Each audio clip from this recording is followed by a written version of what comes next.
sorry. I forgot the 2 volume knobs on that one. Well, Come back. That was a good one. So, here we are, look. We've got some Floydy, Rosy, pointy, affordable guitars to show you from the wonderful people at Kramer. This is called the Pacer Classic. Yeah. It's like a Italian heart machine, isn't it? The Pacer Maker. The Pacer Maker. And it's Oh, a dear. classic one. So what have we got? Excuse We us. have got, obviously, a Super Strat inspired kind of body shape, obviously with maple neck, 21 frets, 2 humbuckers, Floyd Rose Special, trem system, funny little looking micro toggle pickup selector. Yeah, I like it. 2 volumes, neck, bridge, overall tone. Crazy affordable. Yeah. What is it? 300 and something quid. $339. Can I ask you a question about just what is it about the Pacer shape that sort of makes me think that this whole top bit of the guitar is slightly squashed in? Do you know what I mean? If you're looking, let's say you go Charvel, which we've done some videos on, like Super Strat, like a Strat shape. This one seems like it's this bit of the guitar is like a Stratocaster, and this bit is sort of just squeezed in a bit, and the hole is slightly smaller. I mean, Kramer were. Was it Gary Kramer? Was that the guy's name? Kramer were basically one of those kind of original US guitar modder companies. So, you know, the whole Jackson, Charvel, Kramer. Who else would have been around at the time? This is while Schecter and ESP were probably just making the guitar parts rather than making the actual guitars. So this again, the whole Kramer thing goes back to like a late 70s, early 80s kind of origins. Yeah. Were you at breakfast with us at the NAMM show? Yeah. But he was like, absolutely. This is like 2019 maybe. Absolutely. And Pete and I were sitting at breakfast in Denny's. Denny's. Anybody who knows Anaheim will know that the Denny's down the road from the conference centre. Yes. And this guy who must have been into his 70s and did not look like the kind of guy that would own a guitar company. He turned around and he goes, "Hey guys, I hear you talking about, you know, guitars and stuff like that." And he goes, he wasn't Mr. Kramer, but he was the guy that started Kramer with, I want to say Gary Kramer, and apologies if I got that wrong. Kramer. It was kind of weird, and he was talking about kind of relaunching a guitar brand with his son, I think, wasn't it? Yeah, anyway, absolutely. So the Pacer would have been one of their sort of classic models. Now this is a Chinese-made, obviously, replica of one of those guitars. Yeah. And I think it's got 3 different colours. Yeah. It's got a very kind of early 80s vibe to it. Yeah. I can't decide if... It's almost one of those guitars that it's not a classic look. So for me, if you take different points over the last 40 odd years, there'd be points at which you'd go, this guitar looks really cool. Yeah. And there'd be points at which you'd go, oh my goodness me, this guitar totally unfashionable. And it kind of, it feels like it's in that genre. Yeah. It feels like right now there's a kind of a big 80s kind of revival. Yeah, it kind of feels cool. Definitely. You are right though, it's offset, isn't it? And it's fatter this side and thinner this side. It's almost like it's melted a little bit down. But I used to have I can't even, maybe it's a Beretta, I can't remember, one of the ones with the pointy headstock on it. Black headstock in a pink, super pink 8SS. It was like one of my second guitars, like proper guitars, Kramer. There might be a picture of me up here playing it right now. And it's very different from this. I think it was I mean, it was a more expensive guitar. I think it was, at that time, 30 years ago, it was probably about 700, 800 quid, so it's a quite expensive guitar. Yeah.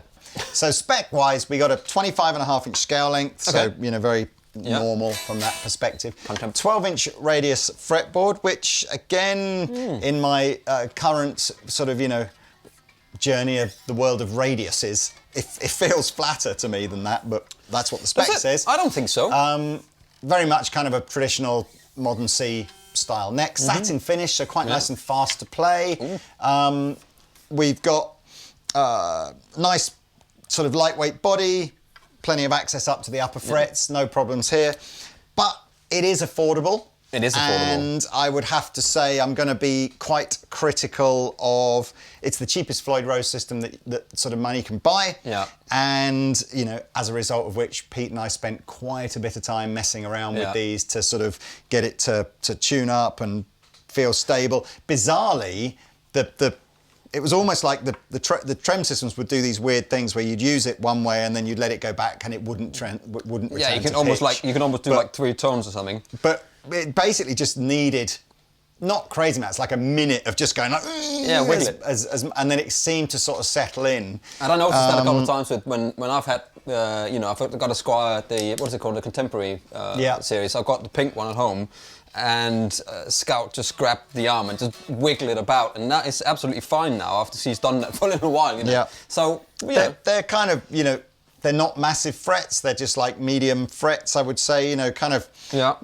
Thin. They're thin, aren't they? They're not. And they're nickel frets. The pickups are Alnico 5 humbuckers. They're not branded or anything like that. They sound fine. The toggle switch, I think, if I'm right in saying this was a Kramer thing, using these kind of micro switches to do. It doesn't feel to me like, 20 years of doing this doesn't feel like the switch is going to last, but hey ho. Well, then it's probably cheap to buy a new one. And we've got 2 volumes and a tone. Yeah. So Pete will do some tones. This is cool. Always like guitars that do this. Kramer's the only ones that does genius.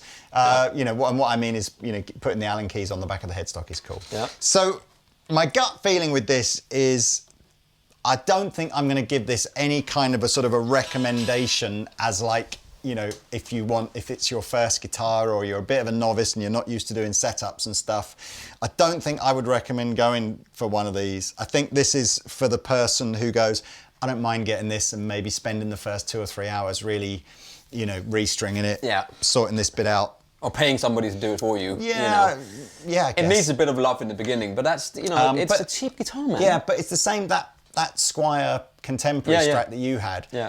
That had basically gone through a proper luthier setup. Yeah. And it was awesome afterwards. But I bet you prior to that, it probably was similar. Because it's all the same components. Yeah, it's all the same Floyd Rose and everything. Anyway, let's do some tones, man. You do some tones. Do some tones. I'm in the Kraken, which is, it's 3 times as expensive as the guitar itself, so.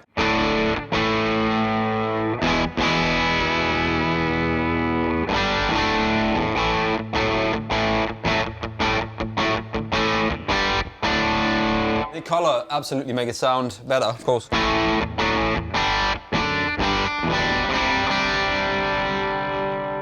Yeah, so that's the volume for the bridge pickup and volume for the neck.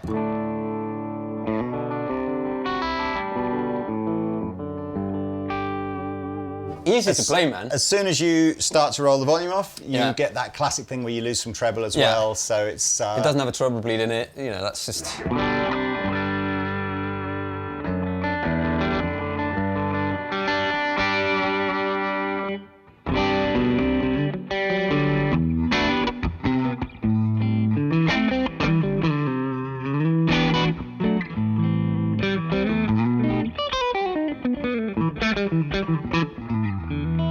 It's super easy to play. It's really easy to play.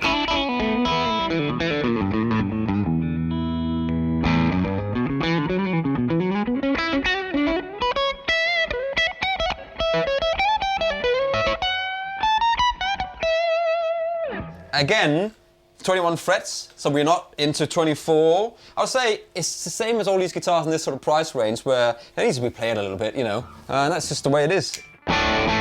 It sounds great. That's just the crunch channel. Yeah.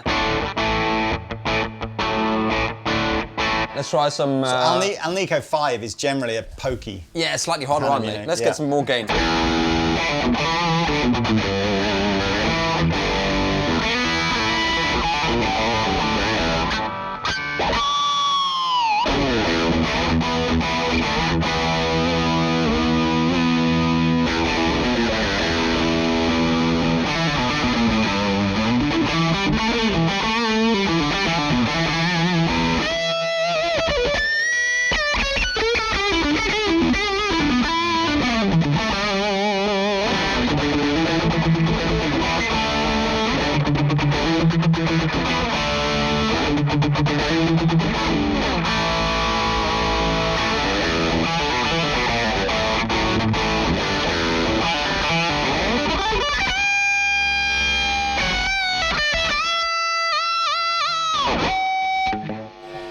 It's fun. It is fun. For how much? $339. That's fun. It's a lot of guitar for that. So that would be my, it's easy to play. sounds great. They look, you know, whether you think they look great or not is obviously subjective, but they look correct. They're like period correct.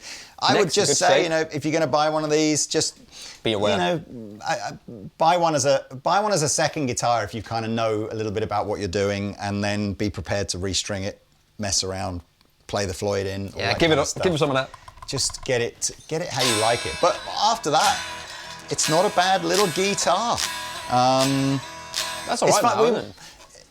I digress slightly, but I think for years and years and years in my head, like probably 25, 30 years of playing, I was like, I don't like Floyd Rose guitars. Yeah. And I think I've realised over the last 3 or 4 years that actually, if your first experience of a Floyd Rose guitar is the cheapest Floyd Rose that you can buy, you're like, I don't like it. You know, its tuning is not stable, da-da-da-da-da. Yeah.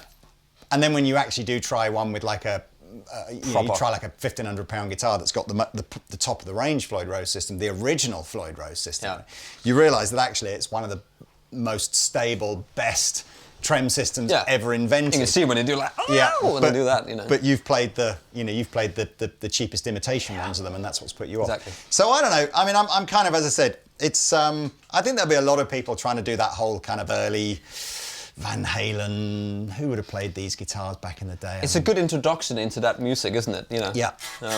So that's it, isn't it? Links below for this. Absolutely, links below. Only in these 3 colours, as far as I remember: the blue, the red, and the what's that? Magenta or something? Like a purple, metallic purple, something. Right. Onwards and upwards. Yeah. Another video coming soon. Yes, please. Au revoir.